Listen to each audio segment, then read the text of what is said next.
Okay, so in this video, I'm specifically going to cover translocation, which is the movement of sucrose through the plant from source to sink.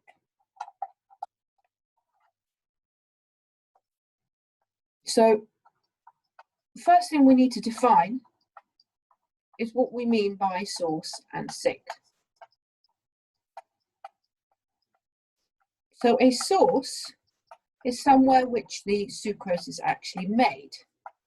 Now, in most cases, this will be a leaf, but in other cases, it could be something like a potato tuber.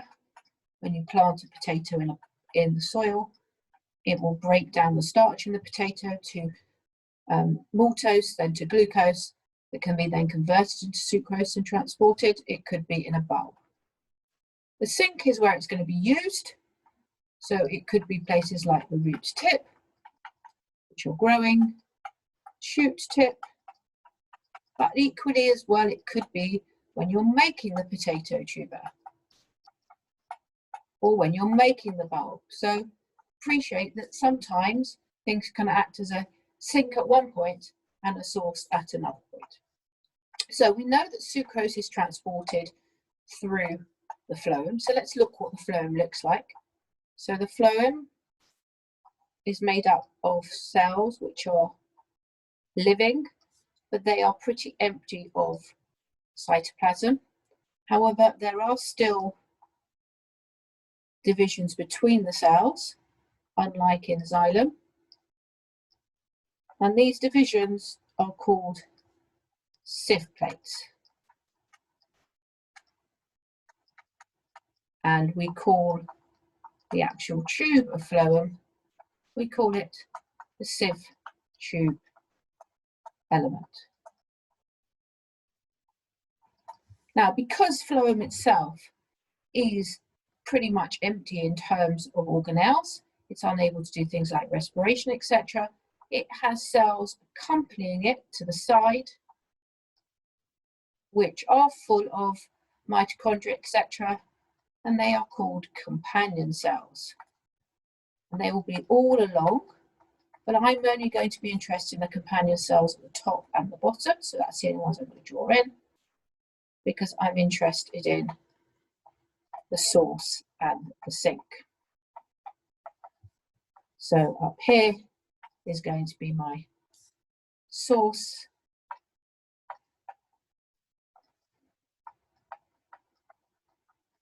and down here is going to be my sink.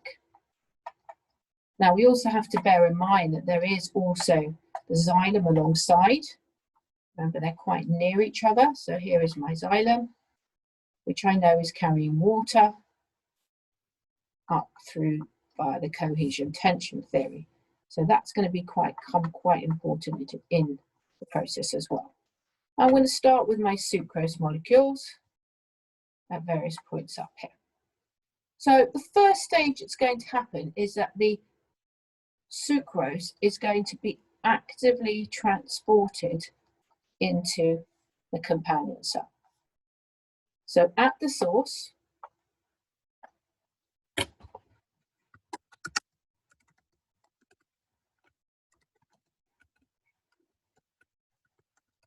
sucrose is actively transported into the companion cell, and it then diffuses into the sieve tube element. So it's going into the companion cell, and it can then very simply diffuse into the sieve tube element.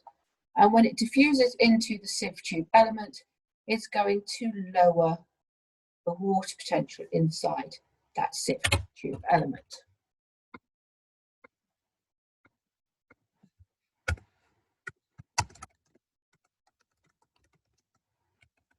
Now, what's lowering the water potential going to do? It's going to cause water to move from the xylem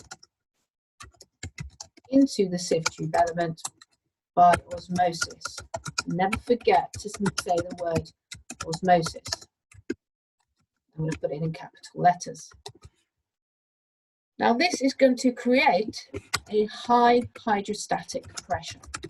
What do we mean by hydrostatic pressure? We mean the pressure of having liquid in. So once your water has moved from the xylem to the phloem, we've now got lots of water in here alongside all the sucrose we've now got. Okay, we've no longer got a low water potential because we've pulled the water in. And therefore, we've got a really high hydrostatic pressure. Okay, so I'm going to write that in red, high pressure. And that's at the source. So let's look at what's happening at the sink. Well, at the sink, we've got lots of cells out here. I'll draw them in orange. Lots of cells out here that are actively respiring. And therefore, any sucrose that those cells have is being used in respiration. So therefore, sucrose is going to leave and diffuse out of my sieve tube element, creating a high water potential, which means that water will then move back out by osmosis back into the xylem. So we've recycled the water, bringing the water potential back down, but also creating now a really low hydrostatic pressure. So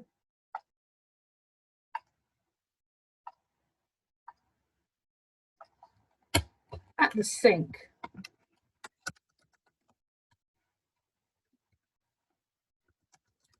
the cells in the sink are using sucrose in respiration. Therefore, sucrose leaves sieve tube element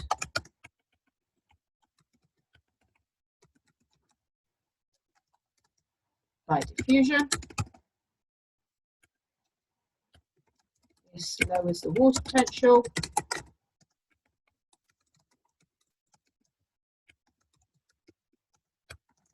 Causing water to leave the sieve tube element and enter the xylem.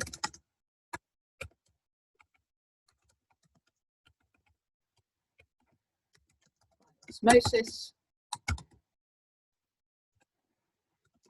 lowers hydrostatic pressure.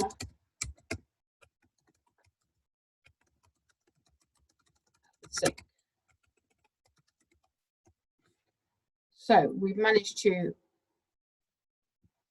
have a really low hydrostatic pressure at the sink because of the loss of the water. Edit. Okay, so what will happen? We've now got a high pressure to a low pressure. So therefore, all of these substances will now move by mass flow. Mass flow means that it doesn't depend on the individual's concentration gradient. All the sucrose and anything else that's in the flow will all move together.